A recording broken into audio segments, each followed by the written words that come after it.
Welcome back to Melodic Memories of Light's Monarch. I'm Casey, and happy belated Halloween, if that's a thing people even say to other people. But fuck, Halloween just passed. I think, literally on Thursday? So, happy belated Halloween. My Halloween, honestly, wasn't incredibly eventful, as I literally just chose to stay home. I wanted to stay home, give out candy to the kids, see all the cool costumes, and there were quite a few. Like, we didn't get many kids, but there were quite a few costumes that I was like, damn, that's sick. And one of them was an inflatable SpongeBob costume, and I must say that the childhood, the child me loved it because SpongeBob is something that I grew up with and definitely got bullied for. Not because I watched it. A lot of people around my age fucked with it, but I had buck teeth before good old braces came into the picture. And yeah, those buck teeth, I got called SpongeBob and never liked it, not once. Can fully tell the truth in that one. I hated it, but you live and you learn, you get through shit. It's a part of life at this point, for better or for worse. But anyways, I'm getting off on a tangent here. Halloween, the kid was dressed as SpongeBob. He was with his dad, I assume, and I think that was my favorite costume, aside from there were two little, probably like 3-year-olds, and they were dressed as Bluey. There was Bluey himself, and I do not know the other dog, but it was a brown dog, and I thought it was adorable. Gotta say, it's always cool to see all of the different costumes, adults and kids included, because one, the adults usually put on wicked costumes with more effort, if they're not just the parent dragging their kids along. But the kids, on the other hand, they just have the excitement where the adults might not as much, right? So it's always an enjoyable time just kind of like sitting there and being able to see it. Since I don't go out trick-or-treating anymore, it's just kind of a way to experience it until the inevitable and I have my own kids, I guess. But for my Halloween, honestly, it went pretty well. It was a very chill night. I really didn't do much aside from hand out candy. I think the only other thing I did was watch Nightmare Before Christmas. Now, Nightmare Before Christmas, I wanted to watch it because it turned 31, I believe, the day before Halloween. But I watched it, 31st day, 31st, 31 years. It just felt right, and I think I can contribute it to a post on Facebook or something like that. Might have been Twitter, but regardless, I watched Nightmare Before Christmas, and damn, it is still solid. I forgot that it was so short. I really didn't realize it was as short as it was. I remember it being a lot longer. Child brain, less attention span, I suppose, but Nightmare Before Christmas has been a movie that has been in my life for many, many, many years. I remember watching it probably down to when I was just very little, maybe like 5 or 6. I remember renting it. I might have been 7 maybe, but I remember renting it from the movie store back in Fairview when it was still a thing. Back when we had movie stores, dating myself incredibly. And all the more, it was on VHS that we would rent it on. So I remember it because it even still had the Touchstone pictures instead of Walt Disney, which nowadays impossible. Touchstone doesn't exist. But the movie itself, honestly, slaps.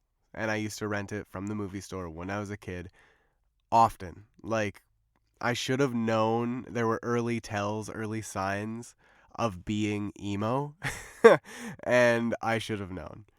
It truly is not a phase. I swear to you. I gotta say, as a child, I just gravitated towards it and adored it. It was one of my favorite movies ever, for the longest time. It was my favorite Disney movie, too, but I don't know if I have a favorite anymore. It's a little too hard to say. Pixar, definitely Toy Story, but Disney, I need to do a rewatch of all of the films because I know Nightmare Before Christmas is up there for me, and rewatching it just this Halloween, still just as perfect as I remember. The music is to die for. Like, that soundtrack is one of the best soundtracks because it's a musical, right? So it's got to have a good soundtrack if it wants to track, if you will. And it literally kills it in every aspect. From Jack's Lament to Kidnap the Sandy Claus, like, and everything in between. What's this? Hello? Like, I could go on and on, but the music speaks for itself. If somehow somebody's listening to this that has not seen Nightmare Before Christmas, which I don't think is possible at this point, unless if you're very young, go listen to at least the soundtrack or watch the movie. The movie's the better way to experience it. You get the full picture, obviously, so it's a necessity. Just not only in emo culture, but pop culture as it is today. Think of Hot Topic. It's synonymous with Nightmare Before Christmas. It's synonymous with Jack and Sally. And that love story in itself is synonymous with emo.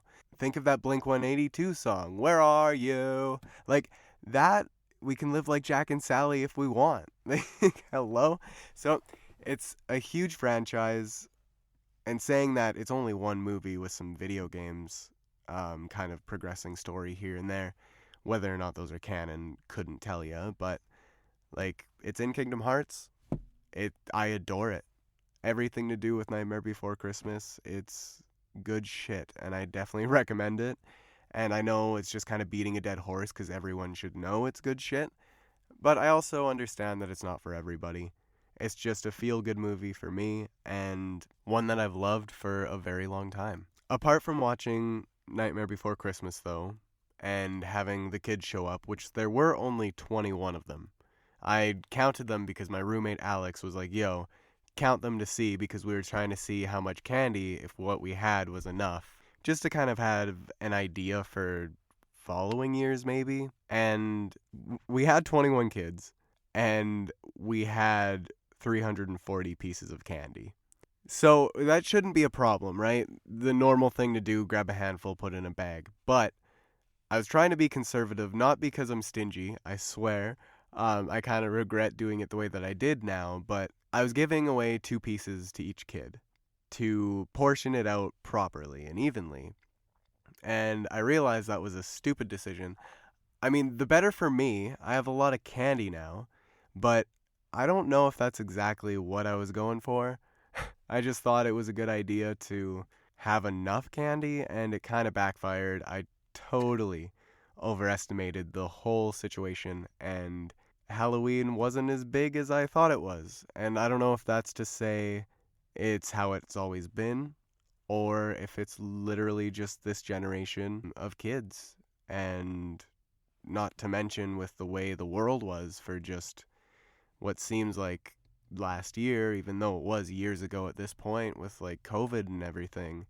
I don't really know what one can do or expect when it comes to Halloween. I was expecting more, but so be it. For the kids that did come, they got some candy, and the last 2 that showed up, I was holding my cat because my buddy Ryan came over to finish the Oilers game with me, which was happening on the same night as Halloween for some reason. And the 2 kids that ended up coming up to our door, Ryan handed out the candy. I was holding my cat Taro, and he's the lovable man, the lovable boy in all his fluffiness and one brain celledness, if you will. One brain cell to the max, and I'll have to post videos on my socials just to like give an idea. But the fuzz man himself, Taro, he was the breadwinner this year. I had a little like plush bread piece on or over his neck. It's supposed to be like a cone, but it doesn't do shit. And it ended up just being his costume this year because he is the breadwinner, the loaf himself.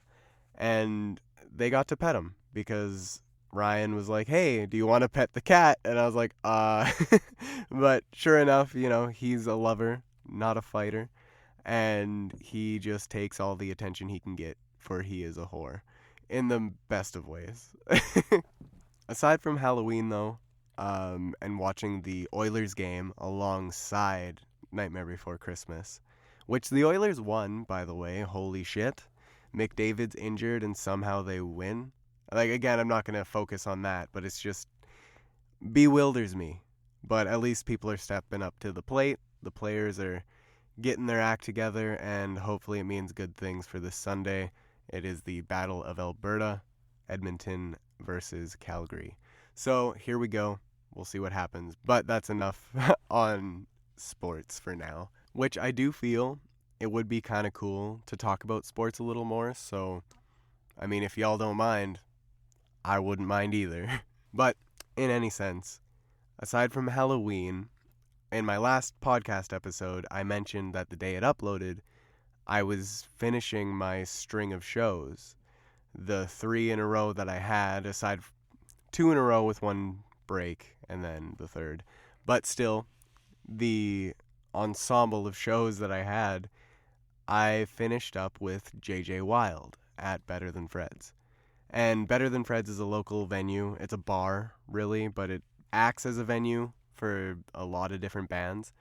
And I've seen my fair share in there plenty of times. I even went on my birthday one year, and because somehow, in perfect fashion, there was a Cancer Bats and Comeback Kid show scheduled at Better Than Fred's on my birthday.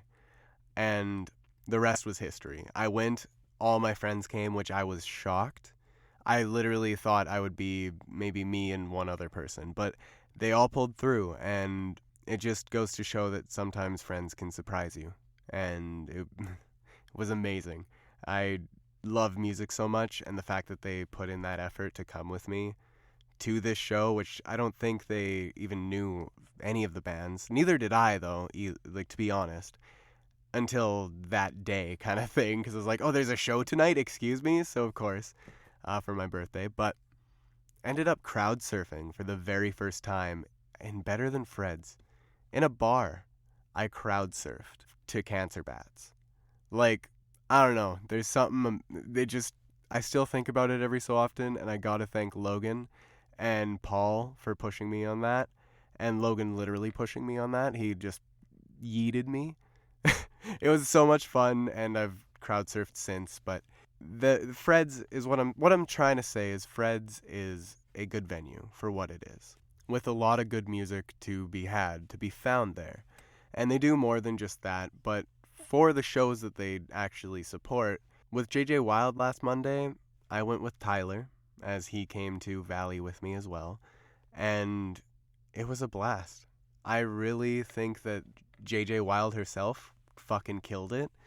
But before JJ Wild started, there was an opener, and that opener was Fionn.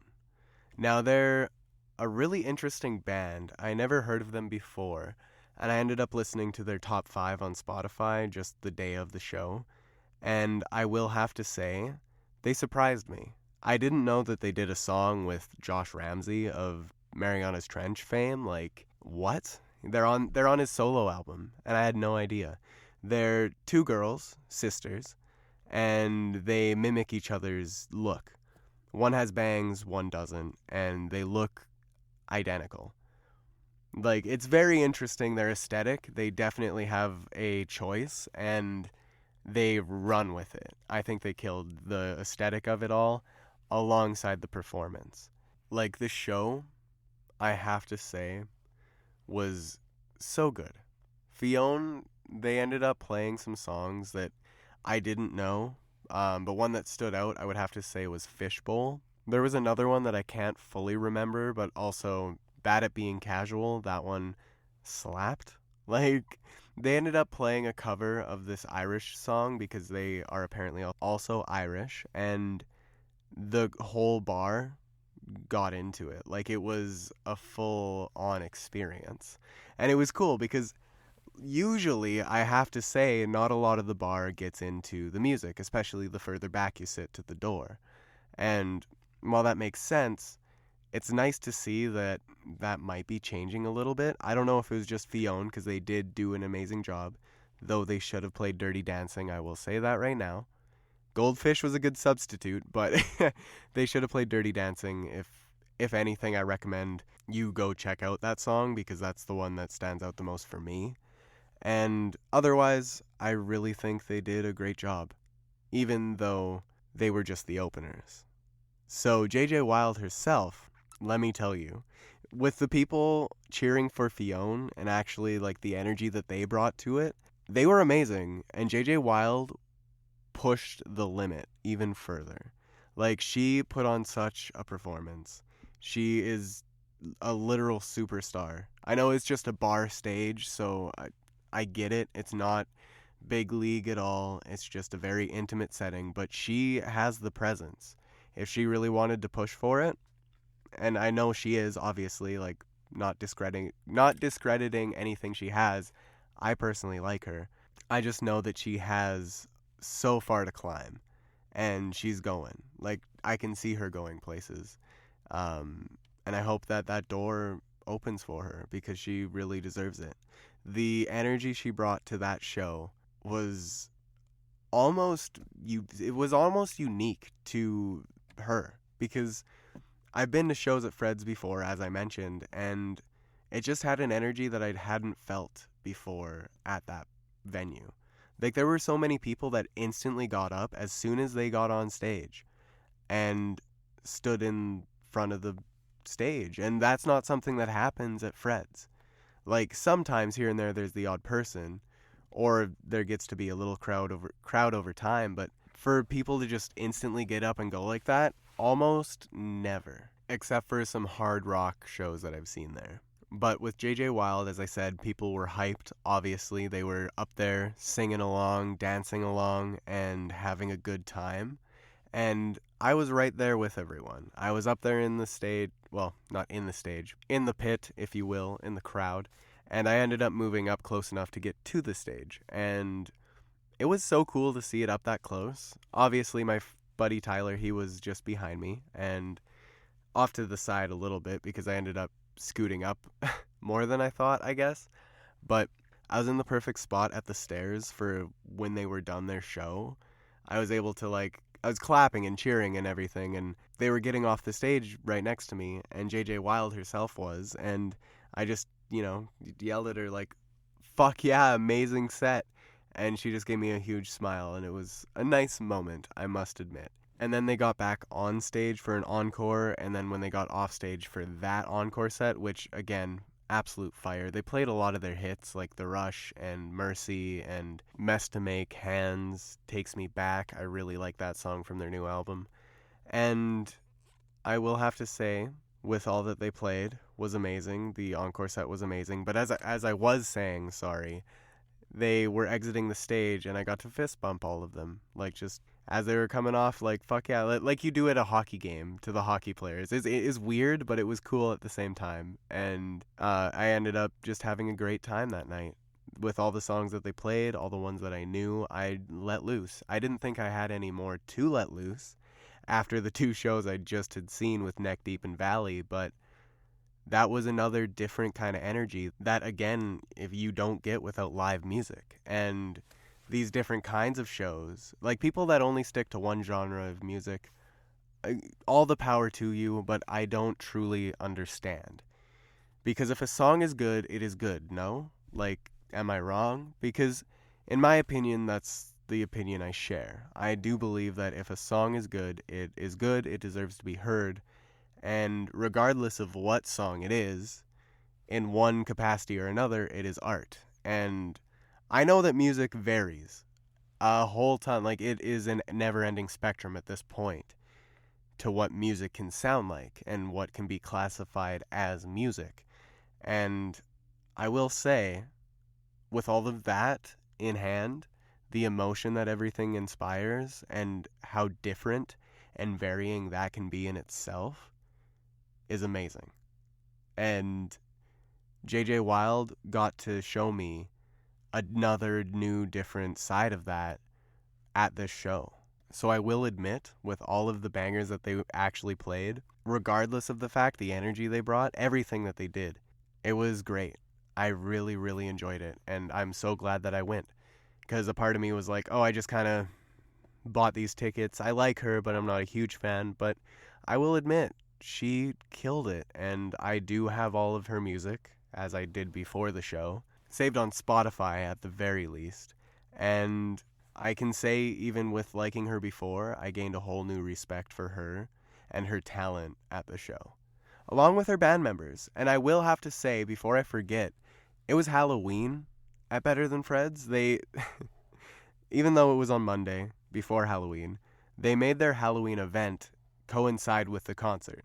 Kind of last minute, too. I wasn't a huge fan of that, only because, like, it was meant to be just the show, and then they were kind of invading that with Halloween.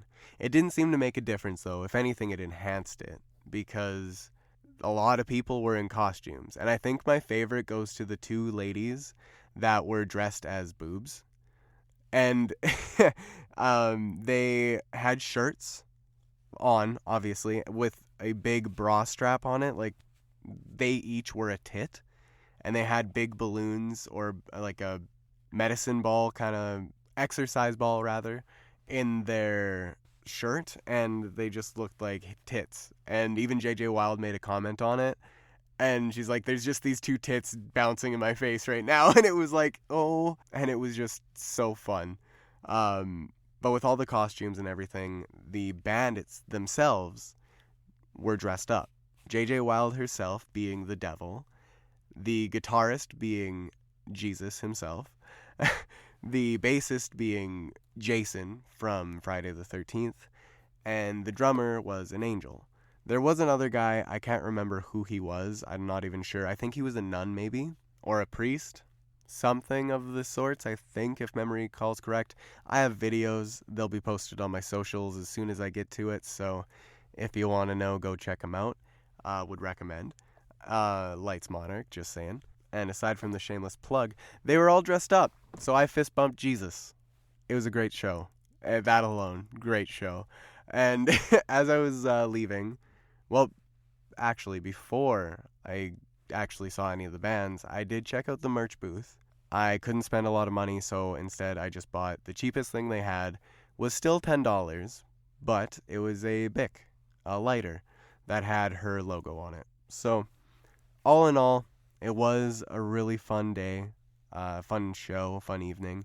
I drank maybe a little bit too much, or more than I was expecting to drink, to be honest. And all in all, it made for a great time, again, with one of my best friends, experiencing more live music at Fred's and just in general. And for the contest that was happening during the Halloween event at Fred's, the Tooth Fairy one. And in saying that, one might ask, what does that mean? Why would someone dressed as the Tooth Fairy win? And I will say, they were horrendous looking, in the best way. They looked terrifying. They were like a horror-esque kind of twist on the Tooth Fairy. And she even showed me her shoes, because I went to the bar afterwards to pay for my tab, and she was sitting there. I should have gotten a photo. I don't know why I didn't. Big dumb moment on my part. Smooth brain, I guess. But I ended up seeing her shoes because she took them off and showed them to me, which is a little weird, but for all the right reasons, because the work she put into these damn shoes, she glued teeth all around where you put your foot into the shoe and decorated it with fake teeth. At least, I hope they were fake teeth. I can't speak on that for sure, but assuming they were fake teeth, because I don't think she was insane. She got called up to stage from JJ Wilde because she won, and she seemed to be very, very proud of herself, and I give applause to her, and whoever the Tooth Fairy was at Better Than Fred's for JJ Wilde, congrats. You killed it. Just as JJ Wilde herself killed it that night, your costume was insane, and you definitely deserved the win. I just went as I guess a concert goer. Like, I had no costume myself, but for Halloween itself, like the actual day of, I did dress up. I was a rock star. Had my leather jacket on, white t-shirt, and black jeans, and ended up painting my face a little bit. kind of went for like a war paint-esque vibe mixed in with, like, I did the black neck like Tyler does from 21 Pilots and like blurry face and stuff. And I did some of the face things that were kind of akin to Motionless in White or Black Veil Brides, and the black around the eyes kind of akin to Black Parade, Gerard Way kind of esque. Like, there were inspirations, and I just threw it all together within like 15 minutes at the most, and was a little late for work, I will admit. But I did it, and it was worth it. I won third place in my work contest. There was an email that went around, and I won third place. It was a tie, granted, it was a tie with me and a couple other people, a few other people actually. But all the same, I won. Luck of the draw, I guess. They flipped a coin or something. I don't know how they decided it. But I ended up winning third place out of 3. So technically I lost, but not as bad as other people did. So it was dedication. Even though it took no time at all, because it's literally things from my closet. And I had my guitar, I just threw it in the bag and went with it. So much to the point where I had it in my passenger seat and buckled in, because a rocker never goes anywhere without his instrument, and I was a rock star, at least dressed as one. Maybe one day. But all the same, I'm kind of jumping all over the place. Halloween was a great time. JJ Wild was a wicked show. And I will have to admit, this past week has been great. I've been busy working, busy kind of trying to save up money, because I've got Taylor Swift soon, literally next month. And it's insane to say that I'm not ready. I'm ready to see her because it's been a long time coming, but I will have to say I'm nervous. A new place, a long drive. It's going to be a lot of fun. It will be worth it. Just nervous. Need to save up some more money for it. And one last thing to leave everybody with that I also have to now save up for. When we were young, they announced the next year's lineup. And the way that I found out about it was I was in my car right after I got my registration renewed for my car. I was sitting in my car. Tyler messaged me, sent me a post from Panic at the Disco that was posted 13 minutes ago, and asked, "Is this real?" So I clicked it, and I looked at it, and holy fuck. It was them announcing a comeback. They're going to be headlining the When We Were Young festival itself. And they announced they were breaking up. Brendan Urie announced he was breaking up the band. He is Panic at the Disco now, obviously, for those that know Panic at the Disco. It's not really a band anymore, hasn't been for many years. It's just Brendan Urie. And I know some people have a problem with that. I personally love Panic at the Disco. I love Brendan Urie. Controversial opinion to have, apparently, but I stand by that. And I will say that they're coming back. I don't know if it's just this show. Maybe they're going to be making an appearance at Warped Tour that's supposed to be coming back. The lineup for that has not been announced yet. But it was a thought that I had that maybe, but we'll have to see. But in any sense, Panic at the Disco is coming back to When We Were Young Fest, October 18th, 2025. And they're going to be playing A Fever You Can't Sweat Out from start to finish for its 20th anniversary, and more. I don't know what the and more is, but we will see. I'm going.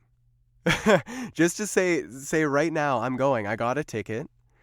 I was not lucky to get through the queue and everything like that, but my friend Crystal, shout out to her, thank you so much. You're amazing for doing this. She got me a ticket, along with my friend Tyler. So we're all 3 of us, along with a couple other friends. Rosie, shout out to you, I know you got tickets, are coming along. And I don't know if anyone else is at this current moment, but Panic at the Disco, here I come. I have waited for this moment for well over 10 years. Panic is a band that I again found right after Black Veil Brides. They're one of the foundations, if you will, for my music love. my admiration for music, and it's crazy to say that I will finally be able to see them and experience what they have to offer. And I knew that I could not miss out. To all of you that have missed out, sign up for that wait list, get a day 2 added to the festival, because that's what they said themselves. And I really hope that everyone that wants to see them, because they are currently broken up, I really hope you get to see them, because the euphoria that I feel just getting the ticket, I know I need to get to the day now because it's a full year, well, a little less, but a year away, and it's going to be so worth it. So to everyone that loves Panic out there that wanted to see them, sign up for that wait list, hope for a day 2, and if all else fails, maybe they'll have another show, because if they're doing one reunion, why can't they do more? We'll see. It'll probably be very spread out, but again, Warped Tour is something to look out for as well. They have a possibility of being there. I wouldn't hold my breath, but Panic is back, at least in some extent, for one night only, for now. And I'm so excited. And on that note, I will say thank you so much for listening to my rambles and my goings-on currently. And I hope that everyone has an amazing day with whatever they're doing. And thank you all so much for discovering the music within.